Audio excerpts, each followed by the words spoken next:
Hello दोस्तों, राधे राधे, जय माता दी। कैसे हो आप सब? आशा करती हूँ आप सब बहुत अच्छे होंगे, स्वस्थ होंगे और अपनी अपनी ज़िंदगी में बहुत ही मज़े से होंगे। आप सभी का बहुत बहुत स्वागत है दोस्तों गीता एक गृहिणी में। यहाँ पर दोस्तों सुबह का व्यू है, अभी सुबह का टाइम है और मैं सोच रही थी ना कि क्या मैं आप सभी से शेयर करूँ। और रोज़-रोज़ एक ही चीज़ शेयर करो ना तो अच्छा नहीं लगता है, पर क्या ही कर सकते हैं। हम गृहिणी का जो है ना यही काम है, सुबह से लेके रात तक का खाना बनाओ, बर्तन, कपड़ा सब कुछ जो होता है ना, सब कुछ देखना पड़ता है। यहाँ पर दोस्तों सुबह का टाइम हो चुका है, दाल दाल को ना मैंने चढ़ा दिया है और अदहन भी डाल दी थी पहले। उसके बाद जो है ना पानी गर्म हो गया था तो मैंने चावल को भी डाल दिया और थोड़े बहुत पानी जो है निकाल लेती हूँ, क्योंकि हमारे यहाँ ना एकदम से गीले जो होते हैं ना भात नहीं खाया जाता, थोड़े फर-फर होने चाहिए। ऐसे होता है ना खिले-खिले जैसे होनी चाहिए।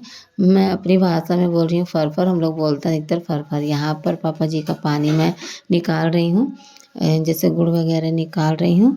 तो आप लोग दोस्तों ब्लॉग में कंटिन्यू बने रहना। वीडियो ज़रा सा भी पसंद आएगा तो प्लीज़ लाइक कर देना और अगर कुछ आवाज़ जाती हो गाना बजाना का तो माफ़ करना दोस्तों, क्योंकि ना हमारे गाँव में कुछ ऐसे ही भजन कीर्तन होते रहते हैं तो इसलिए जाती होगी।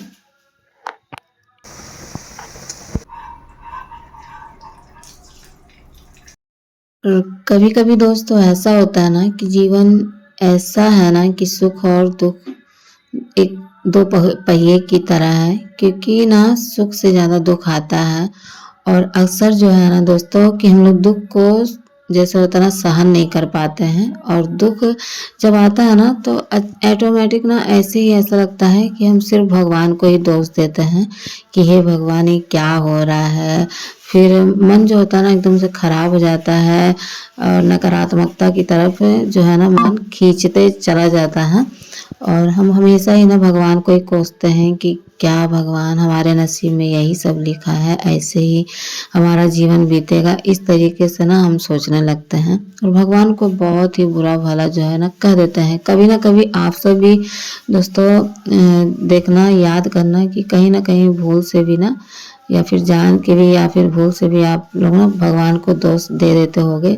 और मैं भी ऐसे ही कर देती हूँ कभी कभी जब ज़्यादा दिक्कत आ जाती है ना, और ख़ासकर दोस्तों जब फैमिली में अगर किसी की तबीयत ख़राब हो चाहे और कुछ हो जाए, कोई घटना घट जाए अचानक से ना, तो बहुत ज़्यादा दुख होता है कि भगवान सिर्फ दुख ही दुख नज़र आ रहा है, सुख कहाँ आ रहा है।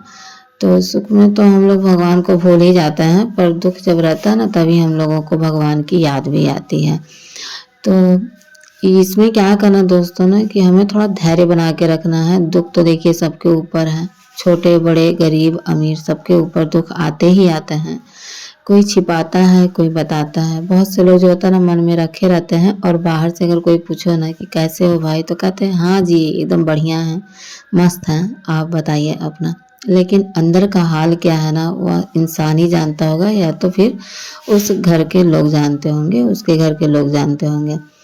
तो जहाँ तक मेरा मानना है कि दुख है, देखिए दोस्तों दुख का तो सामना करना ही पड़ेगा किसी भी हाल में। अगर हम दुख का सामना नहीं करेंगे और दुख से घबराएंगे तो फिर हम सुख जो है ना पाएंगे भी नहीं।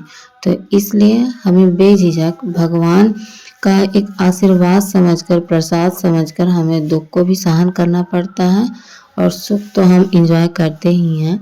तो बस भगवान का प्रसाद समझकर हमें दुख को जो है ना अपनाना पड़ता है और खुशी खुशी अपना लो कि शायद मेरे नसीब में यही है, तो फिर क्यों हम इससे पीछे जाएं। तो यहाँ पर देख सकते हो दोस्तों मेरी सब्जी बनकर रेडी है, गर्मा गर्म सी आलू गोभी मटर की मैंने सब्जी बनाई थी और खाना मेरा हो चुका है। यहाँ पर सिलबट्टे को अच्छे से धुलना है, और ये जो सिलबट्टा है ना दोस्तों बहुत ही ज़्यादा इसकी छिनाई हो चुकी है, मेरे पति जी ने छीन दिया था। इतना ज़्यादा गड्ढा हो चुका है ना पूरा कि अगर मैं मसाला भी इसमें पीसती हूँ, कुछ भी पीसती हूँ, बस उसमें जो होता ना घुस जाते हैं, निकलते नहीं है, बैठ जाते हैं पूरा। तो उसे इसे अच्छे से मतलब साफ कर रही हूँ, और साफ तो मैं दोस्तों हमेशा ही करते रहती हूँ, कोशिश करती हूँ कि हमेशा ही मेरा साफ रहे घर द्वार जो भी है। पर क्या ही कर सकते हैं ना, क्योंकि एक इंसान के हाथ से कुछ नहीं होता है, सब जो होता है ना, सबको अपनी आदत जो है ना ठीक-ठाक रखनी चाहिए, तभी जो है घर व्यवस्थित और साफ-सुथरा रह सकता है। फिलहाल मेरा जो काम रहता है, मैं हमेशा ही कोशिश करती हूँ कि अच्छे ढंग से करूँ। यहाँ पर सिलबट्टी को अच्छे से जो है ना मैंने साफ कर लिया है, और फिर छोटे-मोटे कुछ काम हैं, तो बस आप लोग ब्लॉग में कंटिन्यू बने रहना। अगर मेरी बातें ज़रा से भी पसंद आती हों तो प्लीज़ लाइक कर देना। और एक बार दोस्तों मैं फिर आप सभी से कह रही हूँ कि अगर कुछ आवाज़ जाता होगा तो प्लीज़ माफ़ करना दोस्तों, क्योंकि ऐसे होता है ना दोस्तों कि कभी-कभी टाइम नहीं मिल पाता है कि हम वॉइस ओवर करें। जैसे आप सब जानते हो कि इन सब वॉइस ओवर के लिए ना शांत माहौल की ज़रूरत है।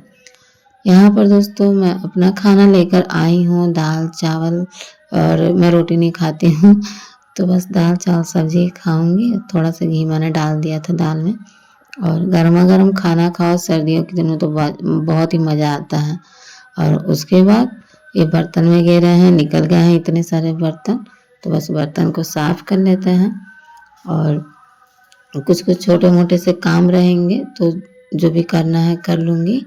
और आप लोग से एक बात कहना था दोस्तों कि अगर मेरे चैनल पर नए अगर आते हो तो प्लीज़ दोस्तों सब्सक्राइब कर लिया करो। सब्सक्राइब का ना कोई भी पैसा कुछ भी नहीं लगता है।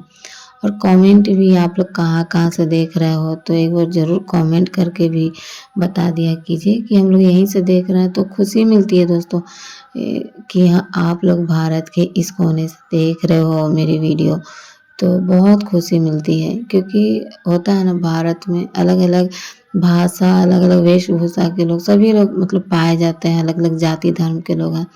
तो सब जो है ना एक-दूसरे का जो है ना देखना पसंद करता है कि उसके घर में कैसा है, इसके घर की कल्चर कैसी है। इस तरीके से बातें रहती है ना, इसलिए प्लीज़ कमेंट कर दिया करना। यहाँ पर देख सकते हो कितने पीले-पीले से सरसों के फूल लगे हुए हैं, और बहुत ही प्यारा लगता है सरसों का फूल। पूरा खेत जो है ना सरसों से भरा हुआ, आप सब देख सकते हो पीला-पीला सा। बहुत ही प्यारा लग रहा है ये वाला व्यू। और उसके बाद दोस्तों मैं आप सभी से मिल रही हूँ लगभग 3 बजे। तो अमरूद थे, बस उसी को कट करके